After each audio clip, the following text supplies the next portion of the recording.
Hello students, I am Kamlesh and in this video we are going to discuss next tense, that is future continuous tense. Future continuous tense होता क्या है? This tense is used to express an action that is going on at a given point of time in the future. जो future में किसी point पे किसी time पे हो रहा होगा, कोई काम फ्यूचर में हो रहा होगा, उसके लिए हम फ्यूचर कॉन्टिन्यूस टेंस को यूज़ करते हैं. जैसे I shall be playing the game then, मैं तब गेम खेल रही होंगी. We shall be dancing today, हम आज डांस कर रहे होंगे. I will be playing cricket today, आज मैं क्रिकेट खेल रही होंगी. तो ये हो गया कि फ्यूचर में किसी पॉइंट पे कोई काम हो रहा होगा, उसको एक्सप्रेस करने के लिए हम फ्यूचर कॉन्टिन्यूस टेंस का यूज़ करते हैं.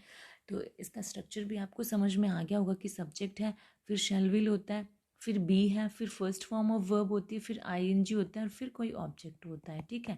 नेगेटिव में हम क्या करेंगे, शैल विल नॉट, फिर बी आएगा. मतलब शैल है, शैल विल होता है, बी होता है, तो इनके बीच में आपने नॉट लगा देना. और इंटेरोगेटिव के लिए आपको पता है शैल विल आगे आ जाएगा, सब्जेक्ट फिर आएगा, फिर बी फर्स्ट फॉर्म, फिर आईएनजी, देन ऑब्जेक्ट. तो ये हमारा इसका अफर्मेटिव का, नेगेटिव का और इंटेरोगेटिव का स्ट्रक्चर रहेगा. जैसे सपोज अगर आपने इसका नेगेटिव बनाना है तो कैसे बनाएंगे, we shall not be dancing today. ठीक है, ऐसे बन जाएगा ये.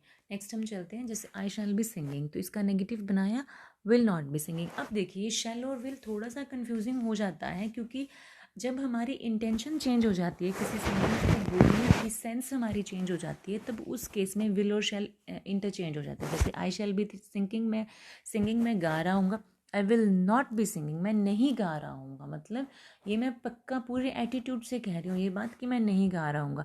तो इसको हम नेगेटिव में यूज़ करते हैं विल को. नेगेटिव जब हम बताना चाह रहे हैं कि कोई काम हम नहीं करेंगे, बिल्कुल नहीं करेंगे, तो उस केस में आपका शैल यूज़ नहीं होगा, आपका विल यूज़ हो जाएगा आई के साथ. विल आई बी सिंगिंग, क्या मैं गा रहा हूँगा. नेक्स्ट है वी शैल बी सिंगिंग, तो we shall not be singing, shall we be singing. You will be singing, you shall not be singing. देखो अगेन वो आ गया, तुम गा रहे होगे, लेकिन फिर यहाँ पे हमारी सेंस चेंज हो जाती है कि तुम नहीं गा रहे होगे, तुम बिल्कुल नहीं गा रहे होगे.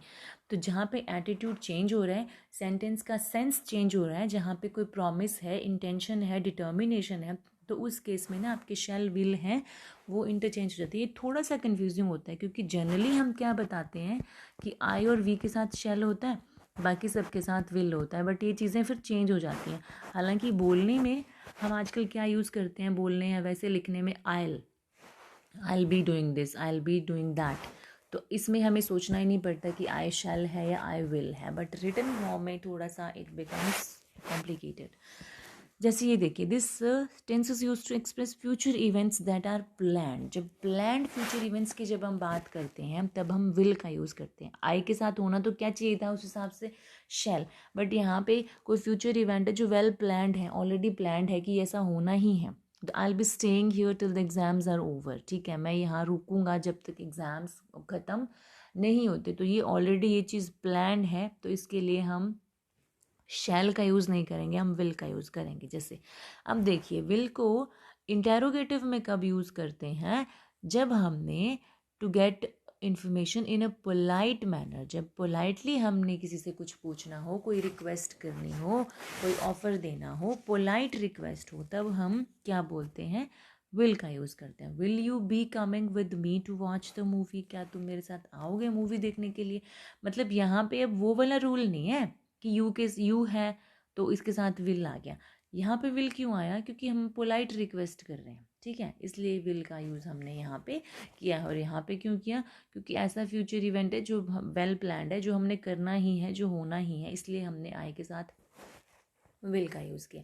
नेक्स्ट हम चलते हैं हमारी एक्सरसाइज पे. Fill in the blanks in each of the following sentences with future continuous tense and convert the sentences into negative and interrogative forms. देखिए राजीव के साथ क्या आएगा, विल आएगा. विल बी मीटिंग हो जाएगा, विल बी मीटिंग. अब नेगेटिव में क्या करेंगे, विल बी के साथ में नेगेटिव नॉट आ जाएगा. और अगर इसका हमने इंटेरोगेटिव बनाना है तो कैसे बनेगा, will Rajiv be meeting us next month?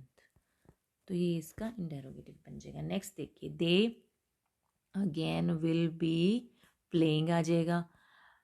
I shall be attending the marriage of your son today. Negative बनाएंगे, शैल और बी के बीच में नॉट आ जाएगा. जब इंटेरोगेटिव बनाएंगे शैल आगे आ जाएगा. Shall I be attending the marriage of your son today. Rooney's brother, ये हो जाएगा will be. She will be taking. Rahul will be buying. More and more workers will be assembling. Don't call me today because I shall be writing some more important letters. My father promised to come next week but I don't think he'll be able. अब देखिए general ऐसे आ जाता है, he'll be. अब हमें सोचना ही नहीं पड़ रहा कि ये shall लगाया होगा या will लगाया होगा. He'll be able to come because he will be traveling. Neha will be shopping. तो इनके नेगेटिव बनाने के लिए आप will या shall जो भी है और जो be है इन दोनों के बीच में नॉट लगा दीजिए. और इनका इंटेरोगेटिव बनाने के लिए ये है हमारा स्ट्रक्चर.